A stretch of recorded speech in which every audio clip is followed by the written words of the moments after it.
Here from the Walmart Connect studios, I'm Chris Tyau, Director of Product Marketing across measurement.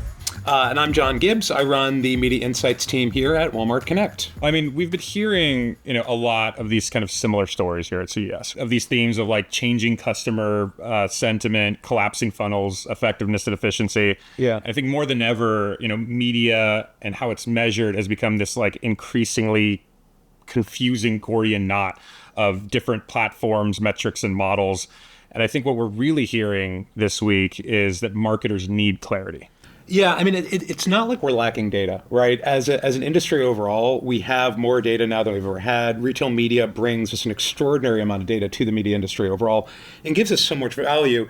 It's not for a lack of data. It's really a lack of certainty on the marketer's side to be able to really be able to act on it now. So, John, what coming out of those themes, what are some of the biggest questions outside of that, or more specifically, that you're hearing from our advertisers? Well, I mean, I think it differs by category. Obviously, food is very different than T-shirts and underwear in terms of the types of questions they have. But I think ultimately, really what it comes down to, and ultimately the reason why so many of our suppliers work with us, is they want to know what's working. They want to know what's effective, what's efficient, what's actually driving value for them at the end of the day. Those are the types of questions that I get. Right. And I think that that's kind of important because, there's this question around am I actually this confidence in being able to say am I actually driving behavior? Am I changing behavior, or am I just capturing things that are already happening? And that's where these conversations that we hear around incrementality always kind of come to a head, right? Being able to distinguish, am I actually driving sales and net new sales and incremental growth, or am I just capturing things that would have happened organically? Yeah, and I think it's important to understand when we think about this that we have to kind of think of each of these things differently, right? So we have to think about awareness at the top of the funnel. It's really priming demand. Search that's capturing, and in-store media that's really reinforcing it. And where the real magic happens isn't really any of those individual points, right? It's how all of those things interact together from a measurement standpoint to really understand the full funnel for the supplier overall and really take a user-centric view of the retail experience, understand what our buyers are seeing before they buy a product, what's driving them to that sale.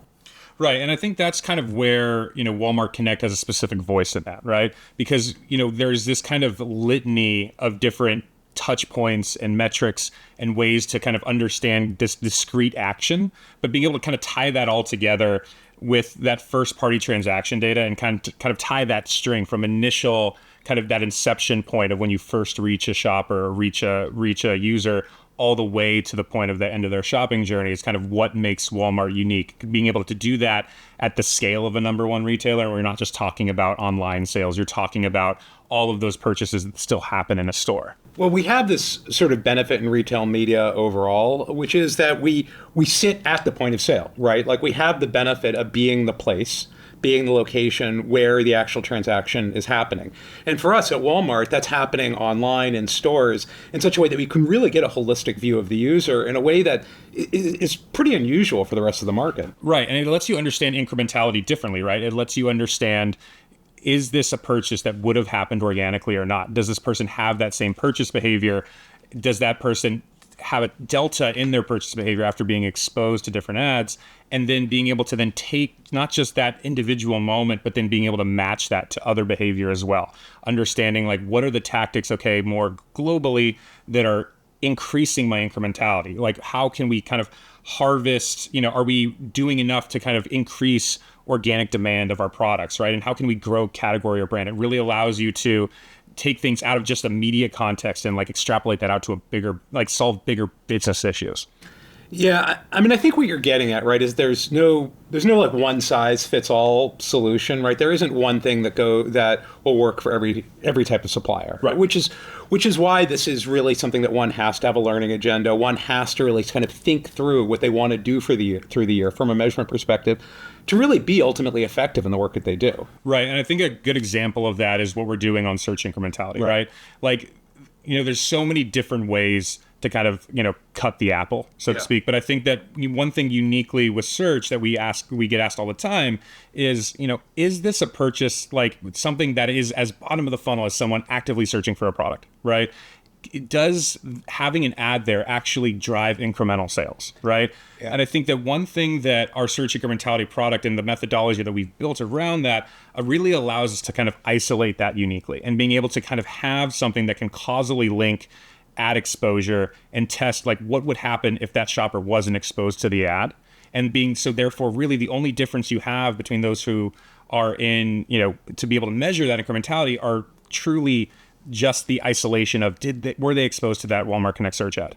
And I think that kind of provides a unique understanding with that randomized control testing to understand like isolate what is the incremental value of investing in something like search. Yeah, and that ultimately, that the type of methodology that we're using, and you know me, I'm a big fan of experimentation, big fan of testing. That type of experimentation, using something that is so methodologically sound, that is built on such historic scientific principle, gives our suppliers a lot of confidence in being able to make good decisions, and knowing that they're getting the investment, the results they want from the investments that they're making. And they don't have to just guess at when is it enough search, right? They can understand how they're doing as they grow. And to that point of like when is it enough search? It's not just being able to kind of do that in a vacuum, right? Or just at the bottom of the funnel. Like the natural question that advertisers then have is like, okay, what is the additive value as I expand outside of the bottom of the funnel, right? Yeah. And being able to understand, how am I driving incrementality beyond just what I'm doing with search? Yeah, and it becomes a question functionally then of diminishing returns. Right. At what point have you capped out? At what point have you reached that point? And we're yet to see a point of diminishing returns in the experimentation we've done, which is good. It doesn't mean we won't we won't see that point of diminishing returns at a certain point.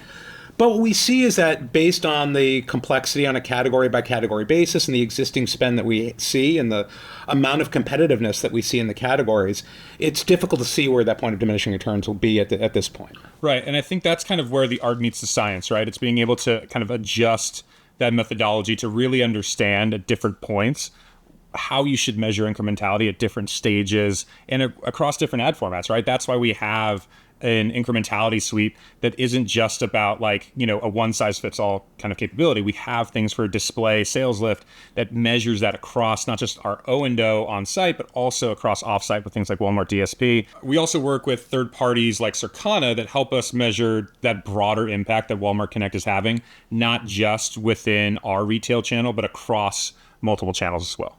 And then finally, when you think of like, even taking like expanding across different methodologies and not just looking at kind of isolated things, being able to expand that across media mixes like marketing mix modeling to be able to, our products like WAM allow you to really kind of take that holistic understanding, that longer kind of time horizon and aperture to understand like how should I be planning my media, how should I be investing my media to kind of drive overall incremental return. Yeah, once you take all of the different touch points that you've talked about, right? All those different measurement solutions you have. The trick then is how do you operationalize it, right? How do you take this and how do you work with our teams to begin to operationalize all of these different types of point solutions? And bringing all of these together in an operational model is ultimately how you end up getting the clarity that you want, right? Being able to understand, have the goals lined up, have the KPIs lined up, know which measurement should align to each type of tactic, understanding an omnimedia approach to being able to understand all of those different touch points, that provides clarity and allows you to make smarter decisions. So just to take a step back, like, and understand kind of like how that happens tangibly, right? We have all these different signals. How do we then make it a digestible understanding for the advertiser? Talk a little bit about how your team approaches that within the context of learning agendas. Yeah, so the way that we tend to look at learning agendas is that we will understand the different types of marketing goals, KPIs, et cetera, that a supplier wants to hit throughout the course of a year. We work with them to understand the best way to execute a plan across that. Now, the first step in doing that is understanding those points where you have leverage over incrementality, those places where you can actually drive incrementality, and does investing with us drive that? So far, and generally when we work with advertisers, we're able to determine that. We're able to determine through our search incrementality product that they are able to do that they're able to drive those incremental sales, and we're able to help them understand throughout the course of the year how that changes the overall user behavior and their overall investment.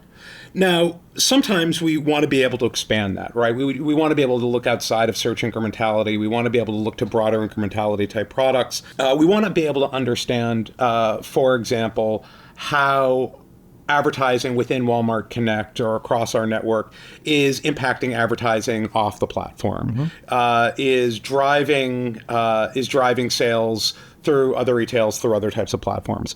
And what we tend to see when we look with partners like Circana is roughly double the level of impact that we would see otherwise than we'd see through a typical lift. We see about nearly triple the incremental return on ad spend, and about 4 times higher in $1 per million impressions when we're looking at the type of media, the type of impact that's being driven across different platforms. So once we have this sort of basis of understanding that I'm talking through, and we've developed this learning agenda, what we really, really want to be able to understand, and what we really want to be able to build with a supplier to be able to grow on, is we want them to understand what tactics expand reach for them. So once they know they can impact, what do they do to expand the reach?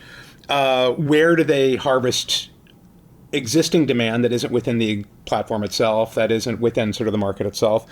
And how do they want to grow the category overall on a per brand basis? And how do they want to be able to drive that? And I think that brings up something really important, right? Which is it's able to demonstrate when you're able to look at it with that wider aperture, you're able to demonstrate that your investments aren't just kind of this like bottom of the funnel place where you capture sales, right? It can be a place that allows you to not just capture that bottom of the funnel demand, but also create that demand at the top of the funnel as well.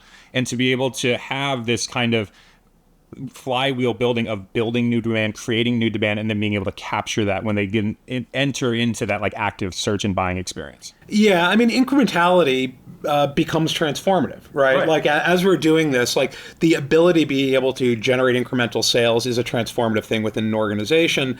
And that's one of the reasons why we push so hard to look across our different ad surfaces together, right? Because having this sort of approach where you're seeing the impact of all of these different ads, the incremental impact of all of these different touch points, both independently and together, helps you really understand, learn, and refine what your overall advertising strategy should be in the long run. Right. And I guess with that being said, right, like just to kind of look future cast a bit, what do you think the conversations for incrementality look like with clients moving forward? Well, so I think advertisers have started getting more confident when talking about incrementality, which is a great first start. They've become more confident in our products. They've been more confident in the results that they've seen, which is great. And that's a great first step. Now, I think where the next move for them, the next stage of that, is really beginning to understand the relative difference between efficiency and effectiveness. Right. So being able to understand, like, are you driving additional top line sales? Or are you driving sales more efficiently, functionally as you go?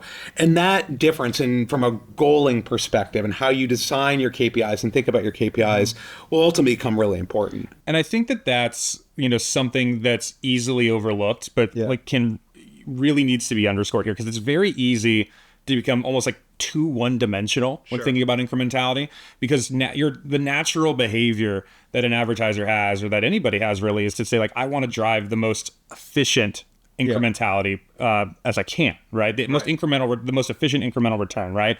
And when you're kind of chasing efficiency kind of monolithically or unilaterally, you lose that top line that you're talking about, right? Where it's one thing if you're just only looking at efficiency, you might be leaving incremental sales, incremental opportunities, new buyers on the table that are kind of pushed aside because you've been chasing like the lowest common denominator of efficiency. Well, that's why different metrics like customer lifetime value and other ways to look at the extended value of media versus something that you might see in more of a quick turn approach, some of the mixed modeling views that we see, is really, really important. Because ultimately what we want to be able to do is drive incrementality, absolutely, but we want to be able to do is build higher loyalty Right. for buyers, and we want to be able to increase the share that the supplier has in market, and ultimately those two things together build into that type of CLV, which becomes more important than tomorrow's incrementality. Right. And because to that point, it's not like advertising isn't a vacuum, right? Right. It's an opportunity cost. And having that conversation of like, hey, I'm going to only focus, like I've hit an efficiency, metric that I'm happy with, and I'm going to stop advertising, right? Those shoppers don't stop shopping because you've stopped advertising, right? It becomes an immediate opportunity for competitors to reach those shoppers. So it's not just about kind of how efficient can I drive incrementality. It's goes into this broader conversation of offense and defense, and how do you not just gain incremental share, but how do you also defend your share as well? Yeah, I mean, ultimately what we want to do is we want to get to a place where performance stops being guesswork. Right. We want to get to a place where it becomes something that you can engineer, right? That a supplier can engineer. Something that gives you certainty, that helps you understand and be able to see the future of your advertising investment, and be able to make sure that you're getting the type of returns that you believe that you should be. Right. Because at the end of the day, right, like performance isn't and shouldn't be accidental, right? Yeah. It's that signal, that clarity that reveals where that growth truly comes from.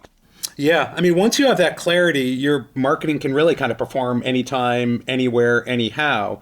But being able to build those rules, build those systems, and have really, really, really strong analytical tools in place are ultimately the things that'll get you there. Because when you're guided by those cognal signals, those deterministic signals, it lets you know what's truly driving your business. It's not a guess. It's not some like Gordian knot of not understanding what is or what isn't driving. You can have confidence that these are the things that are driving my business.